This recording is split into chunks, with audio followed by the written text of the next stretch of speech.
This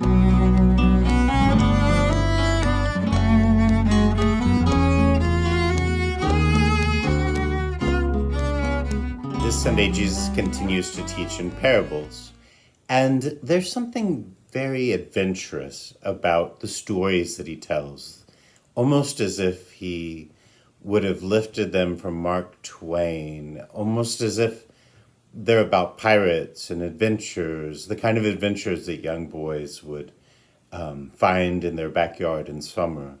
That there's something exciting in the catch and the find of these stories. And even though there's an excitement, there's also a recognition that life requires choices, priorities, and that, as St. Thomas Aquinas said quite accurately, that every choice is also a renunciation, probably many renunciations. And so the price of the pearl of great worth is a great price. It costs all the other pearls, right? That many times our choices, when we find something valuable, means that we'll have to give up other things. And this is hard for us, right? That we want the right things, but we kind of want those other things too. And for us to be able to take advantage of the excitement and the adventure as we seek something great, but also be willing to do the work, to make the choices, to embrace the renunciations that allow for greatness. This is the story of the human heart as it grows.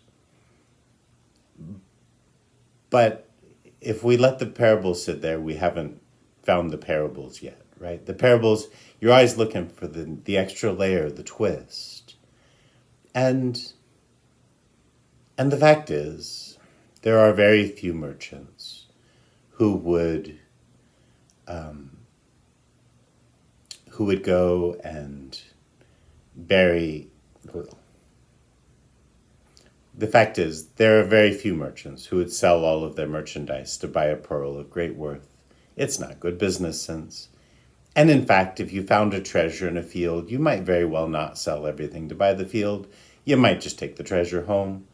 And that these adventures of which Jesus talks, there's something a little bit more happening here. And they're not just stories of what smart merchants do. They're stories of what the Father does. And this teaches us something about God. And remember, whenever we learn about God, we learn about ourselves as the body of Christ. We learn about our mission.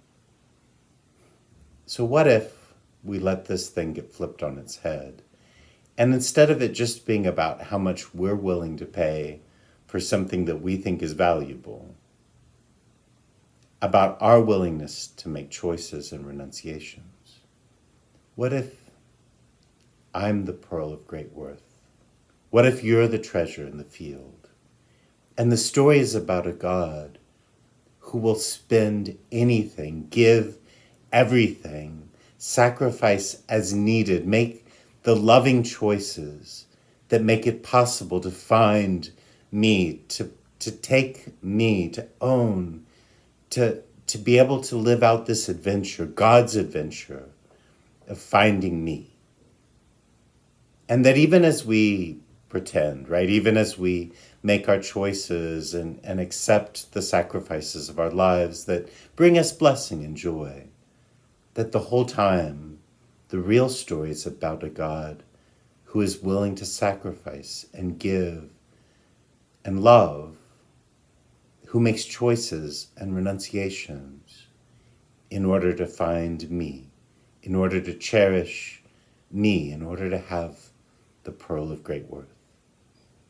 And if that rings a bell, if that upside down version of the parable, which is how Jesus seems to always tell them, if that makes sense, then it's also our mission, right? That that then it's my job to recognize in my brothers and sisters a pearl of great value, a treasure that's worth everything, that I'll give whatever I have to give of my life. God gave his son, Jesus poured out his blood and broke his body, and we still are nourished by it today. What am I willing to give for my brother, for my sister, for the buried, hidden treasure in the field, for the fish that we still haven't been able to catch, that has always been so elusive, for the pearl of great price? What am I willing to give as I recognize my mission to be the presence, the love of God here on earth? And do I understand? Do I know? Do I believe? Do I recognize that I am also the treasure, the great pearl, that God is willing to give, to choose, to give everything in order to possess?